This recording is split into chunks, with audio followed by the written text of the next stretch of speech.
see that the leaves are actually quite massive. So after cutting down the devil's ivy and then using them in propagation of water and then putting those cuttings into some soil, I've done exactly the same thing. And I've trimmed up that devil's ivy a little bit more, put some more in water propagation, and they're going to be ready over the next week or two to be placed in some soil. Now, the long story of this is that I'm going to put them into some moss poles and get them to climb back up, just like the original devil's ivy that I've been cutting.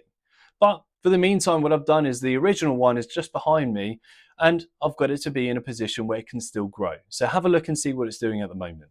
So I've put it next to all of my other plants, the cheese plant, the palms, and the spider. And then all I'm doing really is just letting it grow. At the moment, you can see that the leaves are actually quite massive. They're pretty well grown on all of the majority of the ones that are up at the top.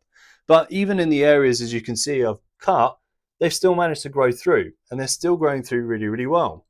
Now, I've done that in multiple areas, so there are areas which have grown quite a bit, which you can see here, which again, they're all new cuttings. So all I'm going to do over time is just let it do its thing. I'm going to let it grow a little bit more, and I'll do some more cuttings. But whilst it's still healthy, I'm going to let these big leaves continue to grow, because ultimately it still looks amazing, and I do love this plant.